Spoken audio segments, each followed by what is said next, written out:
اللہ الرحمن الرحیم نحمدہ ونصلی ونسلم علی رسول الکریم الحمدللہ ثم الحمدللہ۔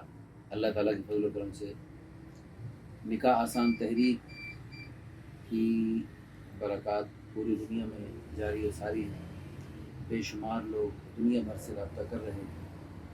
اس وقت ہمارے پاس ارجنٹ دولہے بھی دستیاب ہیں، ارجنٹ دولہنیں بھی بہت ساری دستیاب ہیں، یعنی بہت سارے لوگ ایسے ہیں جو ماشاءاللہ فی الفور شادی کرنے کے لیے بےتاب ہیں، اور یہ عظیم لوگ ہیں جو حلال کی طرف آنا چاہ رہے ہیں۔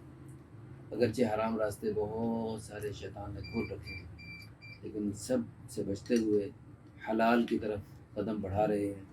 یہ سب کے سب عظیم لوگ ہیں۔ تو بعض تو ایسے ہیں جن کا یعنی ماشاءاللہ ٹھیک ٹھاک اچھے بزنس ہیں، اچھے یعنی ملازمتیں ہیں، اچھے ان کے ماشاءاللہ مستحکم ہیں، تو وہ بھی ارجنٹ بنیاد پہ شادی کرنا چاہ رہے ہیں۔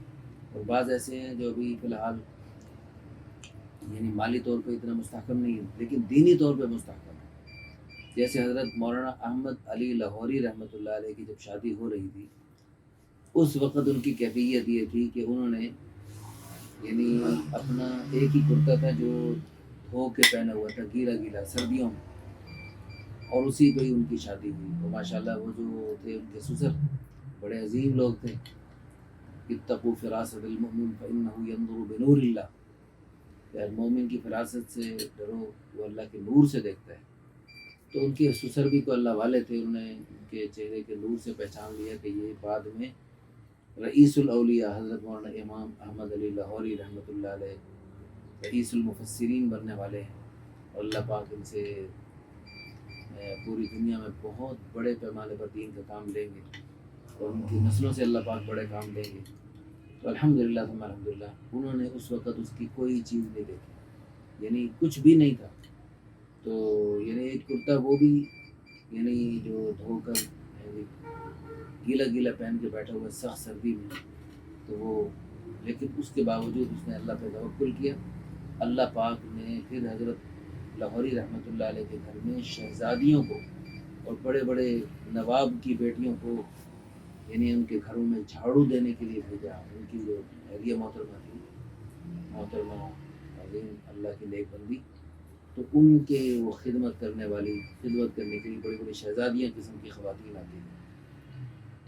اللہ پاک نے دینی اعتبار سے بھی ان کو بہت اونچا مرتبہ عطا فرمایا، دنیاوی اعتبار سے بھی اللہ پاک نے ہر قسم کی نعمتوں سے مالا مال فرمایا۔ بادشاہوں سے زیادہ اچھی زندگیاں اللہ پاک اپنے پیاروں کو عطا فرماتے ہیں۔ یہ تو اللہ نے قرآن میں وعدہ فرمایا، من عمل صالحا من ذکر او انثی، جو بھی مرد ہوں یا عورتیں ہوں ایمان کے ساتھ اچھے اچھے عمل کریں، فلنحیینہ حیاتا طیبہ، ہم ان کو ضرور بضرور خوشگوار پرسکون زندگی عطا فرمائیں گے۔ تو الحمدللہ ثم الحمدللہ ایسے رشتے بھی ہیں۔ اب وہ تو ہمیں یعنی اب آخرت کے امتحان ہیں کہ اللہ کی رضا کے لیے کون ہیں جو اس قسم کے بھی لڑکوں کو جو صرف دین کی بنیاد، صرف دین ہے، دنیاوی اعتبار سے یعنی کوئی خاص ان کی کوئی مالیت نہیں۔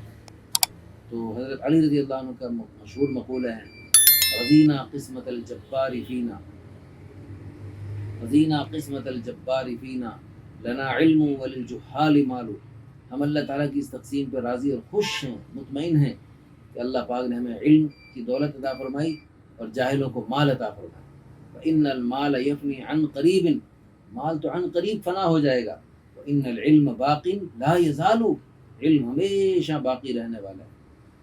تو اس لیے اللہ تعالیٰ کی رضا کے لیے ایسے یعنی نیکی کی بنیاد پر جو رشتے ہوتے ہیں، اللہ کے فضل و کرم سے اللہ پاک ان کو دونوں جہانوں کی خوشیوں سے مالا مال فرماتے ہیں، اور اللہ پاک ان کو بادشاہوں سے بھی زیادہ خوشگوار زندگی، پرسکون زندگی، اطمینان والی زندگی عطا فرماتے ہیں۔ اللہ تعالیٰ ہم سب کو توفیق عطا فرمائے۔ لیکن حیرت کی بات یہ ہے کہ دنیا دار تو ہیں ہی دنیا دار، دیندار بھی بہت ساری دنیا کی چیزیں دیکھ دیکھ کر پھر رشتوں کی طرف قدم بڑھاتے ہیں، جو کہ انتہائی غیر مناسب۔ حدیث پاک میں آتا ہے، جب تمہارے پاس کوئی ایسا شخص رشتہ لے کر آئے جس کی دینداری پر تم مطمئن ہو، ترضون عنہ دینہ فزوجوہ، پھر اس سے تم اپنی بیٹیوں کے نکاح کر دو، اور اگر تم یہ نہیں کرو گے تو پھر یاد رکھو پھر زمین پہ ایسا فساد پھیلے گا جس کی کوئی حد ہے۔ اللہ تعالیٰ ہم سب کو معاف فرمائے، اور کما قال علیہ الصلوۃ والسلام، اور اللہ پاک ہم سب کو دین کی بنیاد پر، آخرت کی بنیاد پر اپنے بچے بچیوں کے رشتے قائم کرنے کی توفیق عطا فرمائے۔ آمین ثم آمین، وآخر دعوانا الحمدللہ رب العالمین۔ اللہ اللہ اللہ